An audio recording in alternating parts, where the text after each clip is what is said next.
Լուսարաուտին շարունակում է, ես մեկ անգամ ողջունում ենք մեր շատ սիրելի հեռուստադիտողին, բոլոր նրանց, ովքեր միացել են մեզ հենց այս պահին կամ առաջին անգամ, եւ բոլոր նրանց, ովքեր որ արդեն ավանդույթ են դարձրել օրը սկսել մեզ հետ։ Գիտեք, մենք բազմիցս խոսել ենք, նշել ենք մեր մասնագիտության, մեր աշխատանքի մասին, դրական կողմի եւ իհարկե առավելությունների մասին, բացի այն, որ ինձ դուր է գալիս իմ աշխատավարձ այս գործում, ինձ դուր է գալիս նաեւ այն, որ ինչ էներգետիկայով մարկանց ենք մենք հյուրընկալում եւ այս տաղավարում միշտ գալիս են տարբեր բնագավառներից, տարբեր ոլորտներից մարդիկ, ովքեր որ ունեն ֆանտաստիկ էներգիա եւ նրանց հետ պարզապես 15 րոպե խոսել եւ իրենց ասել շնորհակալություն գնացեք, դա պարզապես ոչինչ է։ Ու մենք միշտ պատրաստ ենք լինում նրանց պահել 40-50 րոպե, բայց իհարկե թույլ չի տալիս մեր հնարավորությունները ժամանակային։ Այնպես որ շատ արագ անցնենք մեր զրույցին եւ հենց այդպեսի մի հյուր ունենք հենց այս պահին։ Նախ նշեմ, որ առջևում կարևոր օրեր են թանգարանների միջազգային օր եւ թանգարանային գիշեր։ Թանգարանները միավորում են մասնատված աշխարհը, հետաքրքիր խորագիր եւ այլ միջոցառումներ, որոնք կլինեն մայիսի 16-ին եւ 18-ին, իսկ տոնին մասնակցում է նաեւ Երևանի պատմության թանգարանը։ Այս ամենի մասին խոսել ենք մեր հյուրի հետ։ Մեր հյուրն է Երևան քաղաքի պատմության թանգարանի տնօրեն Գևորգ Օրբելյանը։ Ֆանտաստիկ հետաքրքիր մարդ։ Բարի լույս։ Բարի լույս, բարի լույս։ Ինչպե՞ս եք։ Հրաշալի։ Դե կապ ունենալ Երևանի հետ, խոսել Երևանի հետ, դա արդեն մեծ առավելություն է, մեծ էներգիա է։ Եւ նախ ուզում եմ ձեզ շնորհակալություն հայտնել Երևանի կանայք լուսանկարներում, որը այո, կանանց միամսակիներ նվիրված, որը ֆանտաստիկ շատ հաջող նախագիծ էր, այո, իրականացավ, ավարտեցինք, իսկ այժմ թևակողում ենք այս մայիսյան մեր թանգարանների միջազգային օրվա եւ թանգարանների գիշեր ծրագրի շրջանակում իրականացվող բազմապիսի միջոցառումների շարքի իրականացման աշխատանքների։ Երևանը ինչպիսի կին է ձեզ համար։ Ինչպիսի։ Այո։ Որ նկարագրենք նրան։ Իմ խոսքով Երևանը մի անկախ իր փորձությունների, դիմահարդարումների, տարբեր շտկումների, լավ կամ վատ, դա արդեն թող յուրաքանչյուրը մտածի որոշի, հա, տարբեր այդ էքսպերիմենտների մեջով անցնող մեր մայրաքաղաք Երևանը մի հետաքրքիր յուրահատուկ կին է, որը որ անկախ ամեն ինչից միշտ մնում է շքեղ, անկախ նրանից թե ինչ բարձրակ շերքեր կավելանան, անկախ նրանից թե փողոցները կլայնանան, կփոքրանան, այն միևնույնն է մնում է գրավիչ, կրքոտ ու անկրկնելի, համաձայն եք։ Այո, իհարկե, այն մեր ամենասիրելի թերևս քաղաքն է, մայրաքաղաքն է համայն հայության, աշխարհասփյուռ հայության այն ձգտող եւ այն էներգետիկան ունեցող քաղաքն է, որը մշտապես ինչքան էլ փոփոխվում է, այն մի, այսպես ասած, կարոտած դարպաս է, երբ որ շատ անգամ զբոսաշրջիկներ կամ այլ մեր հայրենակիցներ, ովքեր ապրում են երկար ժամանակ արտերկրում վերադառնում են, այդ ամեն ինչը իրենք էլ են արտահայտում, դա կնի թե սոցիալական ցանցերի միջոցով իրենց սերը եւ հենց պատահական չի, որ Երևանին է ձոնված բազմաթիվ բանաստեղծություններ եւ շատ երգեր եւ հենց միանգամից կարող եմ անցում կատարել, որ հենց այդ երգերի միտումը հաշվի առնելով թանգարանային գիշերը մայիսի 16-ին ժամը 21:00-ին մեր թանգարանը հենց այդ համատեքստում է ներկայանում Իմ Project Երևանի պատմության թանգարանների նախագիծը, այո, հենց ներկայացնելու են այն բոլոր երգերը, որոնք նվիրված են Երևանին, դրանց նորաձև, այսինքն նորարար երաժշտական կատարումները Արնո Պապաջանյան, Կոնստանտին Օրբելյան, մի խոսքով այն հայտնի մեր խորհրդային շրջանից եկող են հայտնի կարելի ասել դասական, էստրադային, ֆոլկլորային այդ բոլոր երգերի նորացված տարբերակը կհնչեն Երևանի պատմության թանգարանում, որպես եւս մեկ անգամ ընդգծելու, սիրելու, փայփայելու մեր հազարամյա, ուրեմն քաղաքամայր Երևանը։ Դե ողջունենք Իմ Project-ի մեր բոլոր արտիստներին, ընկերներին, Նարեկ Քթոյանի գլխավորությամբ, իրենց երգացանկին ծանոթ եմ, ֆանտաստիկ են իրանք, ու վստահ եմ շատ լավ է լինելու իրենց հետ։ Այո, այդ vibe-ը մի ուրիշ տրամադրություն, մի ուրիշ հիշողություններ կհաղորդի, կարծում եմ բոլոր սերունդների մոտ, դրա համար բոլորին սիրով հրավիրում ենք թանգարան այդ երեկոն անցկացնել մեզ հետ։ Շատ լավ։ Եկեք խորագրից ես կուզեի խոսենք, հա, թանգարանները միավորում են մասնատված աշխարհը։ Չգիտեմ, դա իրականություն է, այո, աշխարհը մասնատվել է ու գիտեք նաև մենք քիչ առաջ ինչից ենք խոսում եթերից դուրս, հա, իհարկե արտերկրում, որ եթե կփաստեք, որտեղ դուք աշխարհ տեսած մարդ եք, Ամեն ինչ 21-րդ դարում այսօր հիմնված է PR-ի եւ շատ լավ գովազդի վրա։ Ամբողջ աշխարհով մեկ, դուք նայում եք, ամբողջ աշխարհը այսօր գիտի Շեքսպիրին, օրինակ, Լեոնարդո դա Վինչիին գիտեն բոլորը։ Բայց հենց այդ գովազդի պակասն է, որ ցավոք սրտի մենք ունենք մեր իրականության մեջ մարդիկ, ովքեր ասում են թանգարաններ, գնանք թանգարան, ինչ անենք։ Այսինքն նորովի գովազդ PR-ը պետք, որպեսզի այդ զանգվածը, որը որ կա մեր հասարակության մեջ, ով որ ինչ-որ թեքաճկով է նայում թանգարաններին, չհասկանալով, որ հենց իմաստ այս ինչի հենց թանգարաններում է, իրենց կարելի է գրավել հենց այդ նոր գովազդով, նոր PR-ով, նոր ժամանակակից մոտեցմամբ։ Արդյոք կան ինչ-որ նմանատիպ մեխանիզմներ, որ դուք օգտագործում եք հիմա։ Նախ սկսեմ ձեր հարցի առաջին ուրեմն մասից, որ թանգարանների միջազգային օրը դա մի յուրատեսակ ուրեմն միջոցառում է, որը անցկացվում է ուրեմն ICOM-ի International Council of Museums թանգարանների միջազգային խորհրդի կողմից 1977 թվականին այն ուրեմն գիտաժողովի միջազգային ժամանակ ուրեմն հանդիսացել է Մոսկվայում իրականացել, եթե չեմ սխալվում 1977 թվականից նշվում է աշխարհում որպես թանգարանների միջազգային օր, որ խրախուսելու թանգարանները հանրությանը ուրեմն ավելի մոտեցնելու, հանրահռչակելու ուղղությամբ։ Արդեն տարբեր տարիներին հիմնականում երևի 2000-ականներից ամեն տարի թանգարանների միջազգային օրը ունի որոշակի խորագիր, օրինակ թանգարանները եւ համայնքները տարբեր տարիներ, ես չեմ կարող հիմա թվարկել բոլորը, բայց այս տարի Museums United Divided World, այս անգլերեն ուրեմն անունը թանգարանները, ինչպես դուք նշեցիք, մասնատված աշխարհը միավորում են այս համատեքստում, այստեղ մի գուցե հայերեն լեզվով բառի այդ մասնատում բաժան, որտեղ անգլերենում divided բաժանված, միգուցե թարգմանության որոշակի կոնտեքստի ուրեմն բան կա եւ մեր հայաֆիկացնելու բառի, ուղղակի իրենք ուզում են, քանի որ աշխարհի այս գլոբալիզացման համատեքստում որոշակի կան, չէ, խնդիրներ թանգարաններ այցելելու, այսինքն նման խորագրերը փորձում են միավորել եւ հենց այդ բառը միավորել պատական չի ընտրված այս խորագրի համատեքստում, ուստի ես կարծում եմ, որ խորագրերի միջոցով փորձում են միացնել, այսինքն կան այս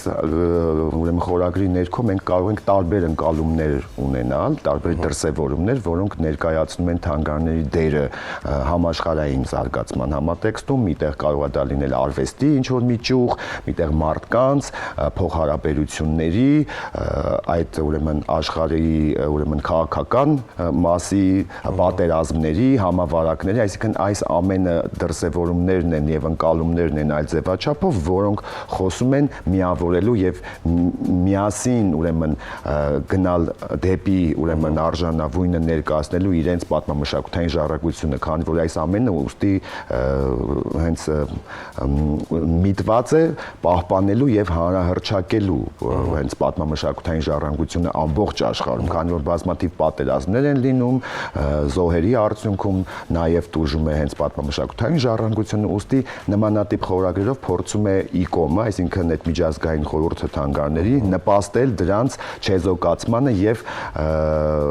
բարի դրացիական մթնոլորտի ստեղծմանը ամբողջ աշխարհում եւ հենց մենք էլ որոշել ենք այդ ուրեմն համատեքստում ներկայացնել ինչ ծրագրեր կան եւ ԿԳՄՍ նախարարության ենթակայությամբ գործով եւ առհասարակ թե քաղաքաշինության կոմիտեի եւ մարզերի, ինչպես նաեւ Երևանի քաղաքապետարանի այս բոլոր խորագիրը, այսինքն տարածվեց եւ ոգեշնչվելով այս գաղափարից տարբեր թանգարաններ ստեղծեցին իրենց համար փոքրիկ խորագրեր, իրենց միջոցառումներ իրականացնելու, հանրահռչակելու համար։ Այ օրինակ ես կարող եմ նշել, որ մեր թանգարանը հաշվի առնելով խորագիրը մայիսի 18-ին ներկայացնում է օրինակ հետաքրքիր արհեստական բանականությամբ աուդիո գիդի ուղեցույցի շնորհանդես եւ նաեւ մեր թանգարանի պաշտոնական կայքի շնորհանդեսը, որն իրենից ներկայացնում է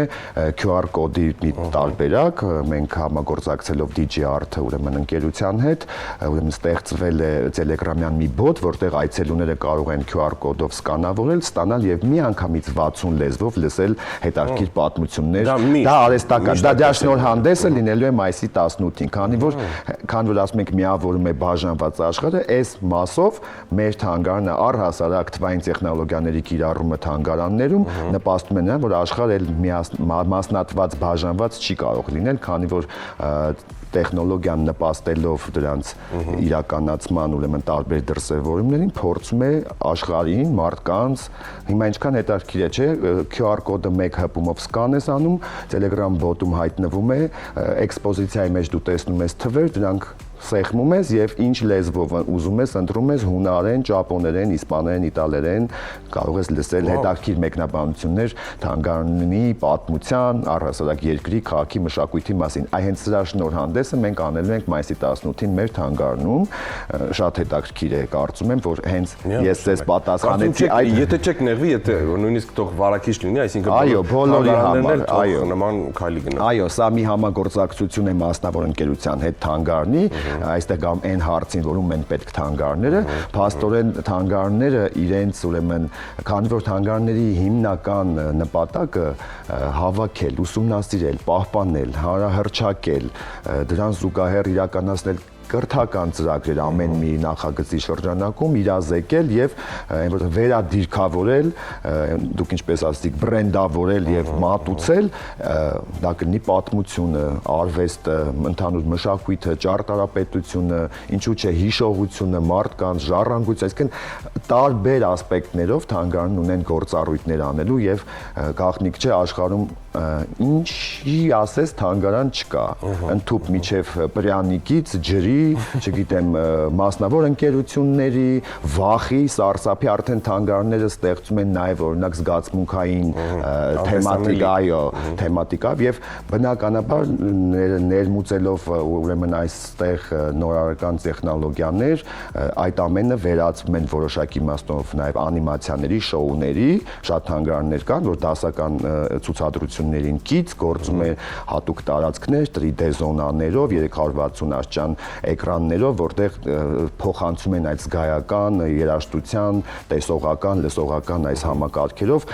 այդ ամենը հատուկ տեխնոլոգիայի միջոցով փոխանցում են այցելուին։ Եվ այստեղ թանգարանները, այսինքն տենց մերիալ կառույցներ չեն, իրենք մշտապես զարգանալու եւ համահունչ քայլելու, դեպի առաջ գնալու ուրեմն միտում ունեն։ Բնականաբար պահպանելով իրանց հիմնական առաքելությունը, ուսումնասիրելու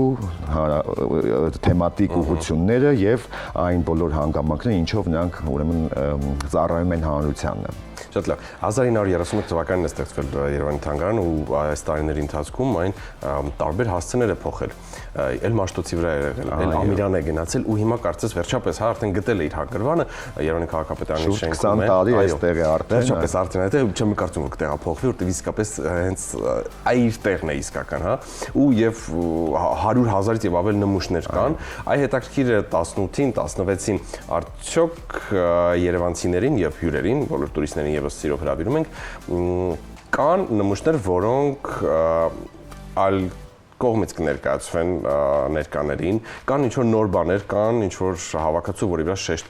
կդրվի, ունենք ինչ-որ բան, կամ նոր համալրումներ, ինչ-որ նոր հնարավորություններ։ Նախ ասեմ, մեր թանգարանի, քանի որ այս տարի նաև հոբելյանական 95 տարին ենք տարվա մեջ նշելու աշնանը, թանգարանը, այո, տեղափոխվել է տարբեր վայրերից, տարբեր տարածքներ, վերջապես 2005 թվականին, երբ որ քաղաքապետարանի շենքը կառուցվեց, այն իր հանգրվանը գտավ քաղաքապետարանի հենց շենքում, որը ինչ-որ առումով շատ հետաքրքիր է, քանի որ բազմաթիվ պատվիրակություններ, որ այցելում են քաղաքապետարան, նաև նրանց այսպես առաջի վայրն է, որտեղ նրանք շփվում են հարակից թանգարանում այն բոլոր ներկայացված ցուցանմուշների հետ, պատմամշակութային ժառանգության քաղաքի շատ կարևոր է այդ հանգամանքը։ Եվ այո, մեր հիմնական մշտական ցուցադրությունը թանգարանների միջազգային օրը եւ թանգարանների գիշերը բաց է լինեն, որտեղ 3 հարկի հիմնական ներկայացված է 3 հարկերում, առաջինը հնագույն շրջանը եւ միջնադարը, հետո երկրորդ հարկը դա Երևանը ուրեմն 19-րդ դարի կեսից մինչև 20-րդ դարի սկիզբ, իսկ երրորդ հարկը նվիրված է Երևանը որպես առաջին հանրապետության մայրաքաղաք եւ խորհրդային շրջանի, այսինքն այն 70 տարիները, երբ որ Երևանը հիմնականում կառուցապատվել է, ստեղծվել են բազմաթիվ ձեռնարկություններ, արտադրություններ, այդ ժամանակահատվածն է ուրեմն ներկայանում։ Կարծում եմ շատ այցելուներ կկարողանան բացահայտել որպես նոստալգիկ հիշողություն մենք ստեղծել են փոքրիկ բնակարան խորհրդային Երևանի ինտերիերը ներկայացնող, Երևանի արտադրությունը ներկայացնող եւ անգամ հենց այս օրերին նաեւ մի փոքրիկ անկյուն ենք բացելու նվիրված կրթությանը, որտեղ ներկայացված է լինելու երևի դուք էլ կհիշեք փոքրիկ այդ դասա սեղանները, որոնք առկա են խորհրդային շրջանում դպրոցներում, հագուստը, պիոներական վզկապը կամ այնտեղ ուրեմն այդ գրքերը, տետրերը, պայուսակը եւ Երևան քաղաքի մի շարք դպրոցների նկարներ։ Մի խոսքով այս հատվածը եւս կարծում ենք բոլորի մոտ կստեղծի փոքրիկ sense հիշողություն իրենց կրթական կյանքից։ Բայց դրան զուգահեռ մենք ուրեմն Արլե Ձոն Երևանին մի հետաքրքիր ձևաչափով ցուցահանդես ունենք Ճեմասրահում թանգարանի առաջի հարկում, որտեղ լուսանկարչուհին ներկայացնում է Ելենա Առաքելովան շատ հետաքրքիր տեսանկյունից Երևանի այսօրվա ուրեմն այն շենքերը օրինակ կան ֆանտաստիկ լուսանկարի ուղղությունից ներկայացված նկարված ինչ որ մի քանդակ այդ թեմատիկ մենք ուրեմն զոնավորել ենք ցուցադրություն, այնտեղ կա ապրող կոնդը, այնտեղ կա զարդաքանդակներ, քարի երազը, այնտեղ կա օպերային երաժշտության շենքը որպես երաժշտական իր բոլոր ուրեմն զարդաքանդակներով, լուսանկարներով, այնտեղ կա երեկոյան Երևանյան հետաքրքիր ուրեմն նկարների շարք, այնտեղ կներկայացվի նաև մի փողոցի մի հատված, օրինակ Հանրապետության հրապարակը 4 եղանակներին Աշուն, Գարուն, Ամառ, Ձմեռ նույն անկյունից, այսինքն շատ հետաքրքիր մոտեցմամբ լուսանկարչական ցուցահանդես է նվիրված հենց քաղաքի, տենց որը կբացահայտի մեր ինքնության, այսպես ասած, դրվագները քաղաքային, որը կարծում եմ էլի մեծ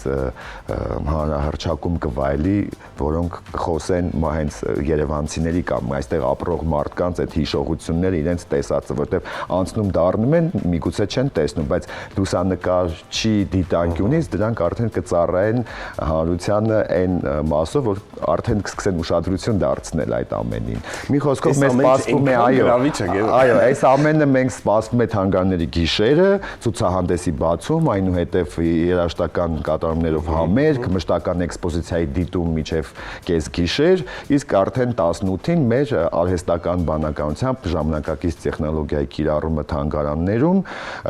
որը մեծ ուրեմն կարծում եմ հնչեղություն կունենա, բայց ինչքան էլ ասում ենք մեր թանգարան, այո, մեր թանգարանը մեծ հավաքածու ունի եւ մենք տարածքի խնդիր ունենք մշտապես դրանք ցուցադրելու, այո, օրինակ իմ ասած անիմացիան շոուները կազմակերպելու մասով տարածքի խնդիր ունենք, որը պիտի ձգտենք ամեն ինչ անենք հետագայում զարգացնենք այս ծրագրերը։ Այսքանը լսելուց հետո, եթե ինչ-որ մեկը կլինի, որ կասի իսկ գնանք ինչ անենք թանգարաններում, չէ, իրականում թողեք սմարթֆոնները, թողեք TikTok-ը, ամեն ինչը թողեք, գնացեք թանգարան, գնացեք թատրոններ, կարդացեք, եւ սա նաեւ լավ հնարավորություն է լինելու մեր Երևանին նոր կերպ մոտենալու, նոր գույներ բացահայտելու։ Ես վստահ եմ, որ այդ օրը միայն բացահայտումների ու հաճելի բացահայտումների օր է ձեզ համար լինելու։ Ուզում եմ հիշեցնել, որ մեր հյուրն էր Երևան քաղաքի պատմության թանգարանի տնօրեն Գևորգ Օրբելյան, շնորհակալ ենք շատ։ Ես ուզում եմ ձեր գրքից խոսել, շատ հարցեր կան, բայց որ սորի։ Հա ժամանակը շատ սուղ է, հիշեցնենք եւս մեկ անգամ, ձեզ հյուրընկալենք մենք եւս մեկ անգամ ու արդեն խոսենք այլ թեմաների շուրջ։ Հիշեցնենք մայիսի 16-ին, 18-ին բոլորով, ընտանիքով, ընկերներով, երեխաներով ամենակարևորը գնում եք մասնակցելու թանգարաններ։ Այո, թանգարաններ։ Գոնե այդ օրերին այցելեք թանգարաններ։ Շնորհակալ ենք շատ։ Ձեզ նույնպես շնորհակալություն։ Շնորհակալություն։ Իսկ մենք շատ տարակ ընդմիջենք, որովհետեւ ունենք եւս մի կարևոր հյուր, ով արդեն այստեղ է եւ քիչ անց կհայտնվի տաղավարը, մնացեք մեզ հետ։